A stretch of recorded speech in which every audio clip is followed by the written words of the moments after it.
The Samsung Galaxy S6 has been officially announced at the Mobile World Congress 2015, and finally most of the rumors which we had seen and read are finally true. The S6 sports a 5.1 inches display which is upgraded to the predecessor, which is the Galaxy S5, and now you get a 2K display that's at 2560 by 1440 pixels. Now this comes with the Samsung's own Exynos 7420 processor along with the 3GB of RAM. There are three different storage options. The first one is 32GB model, the 64GB and 128GB, but there is no microSD card slot for the expansion. The device comes on Android 5.0 Lollipop and it runs on the TouchWiz UI. Again, there are not many changes which we have seen on TouchWiz, but again Samsung has promised that it comes with 40% less software. I mean, I don't really understand the point, but once we start using the phone we can understand more about the same. Talking about the camera on this smartphone, it comes with 16 megapixel sensor, the f1.9 lens, which comes with the optical image stabilization. Now we had seen some samples which Samsung had shown at the launch event which were extraordinary and mind-blowing, I would say, and we can't wait to actually test these out once the device is launched in India. The device will be globally available from April 10th. Now let's talk about primarily the good things about the Samsung Galaxy S6. Now let's talk about the three good things which I feel are really good on the Samsung Galaxy S6. The first most important aspect is the design.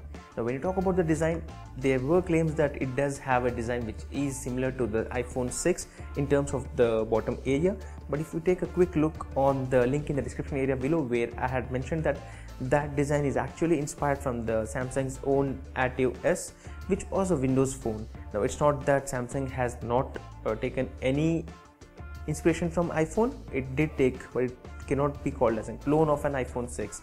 Now in terms of design, we had seen a very bad design of the Samsung Galaxy S5, which was a very minimal upgrade of the Galaxy S4. But in terms of S6, it's completely metal body and is something what the users have been always complaining of, and the Samsung's R&D department has finally worked onto that and brought in all the changes which the users have always commented about.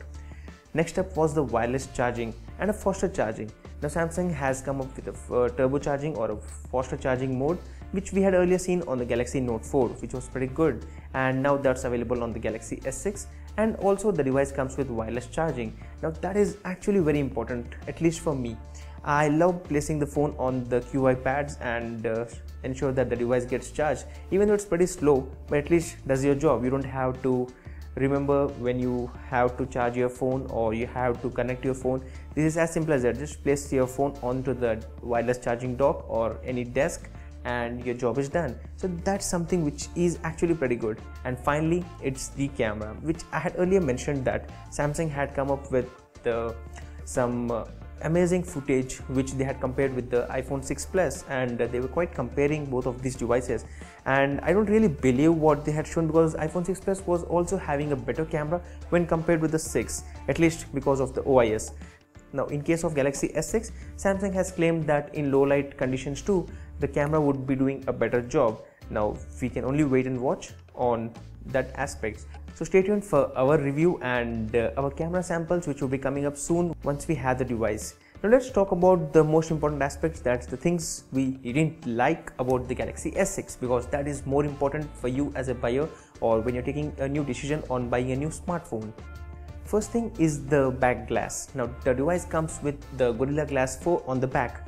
I don't really get the point, because the HTC One M8 had a complete metal body, which again I was personally commenting as a negative factor, because I felt that the device would get a lot of scratches. But now we have heard that people have started hating this device in terms of the glass back panel. I don't really see that could be a big issue, because end of the day you have a metallic bezel on the sides, a complete metallic frame on which you have a glass panel, which was similar to the Nexus 4 and a few other smartphones which we have seen earlier with glass panels on the back. Now if you really feel that would get damaged, go get in case or don't complain, because at least this is the Gorilla Glass 4, not the Gorilla Glass 3 which we have seen in the earlier devices, and I don't really see any issues happening to the back panel.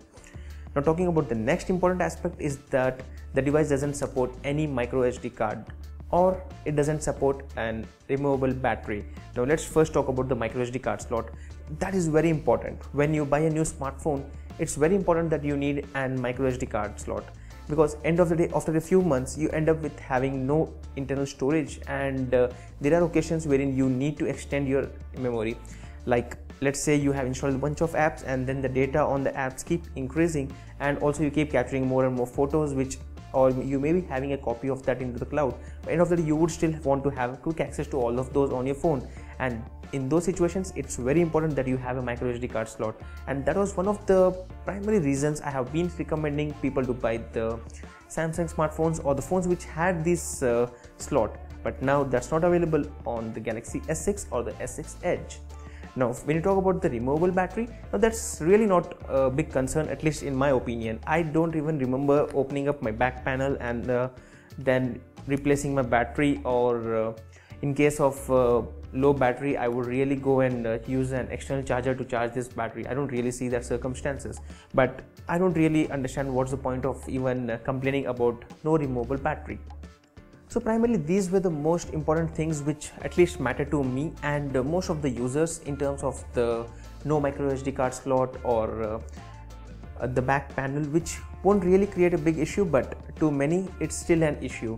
So these were the few things which I liked and disliked about the Samsung Galaxy S6. Let me know in the comment section below on what you liked about this upcoming smartphone, which would be launched soon in India and few other countries, and what you didn't like about this smartphone. I would be happy to have a look on your views and your comments onto this flagship from Samsung.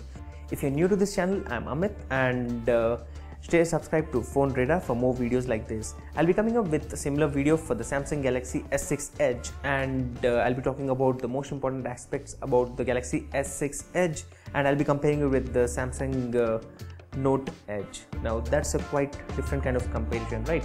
So stay tuned on PhoneRadar, and I hope to see you guys in the next video. Thank you.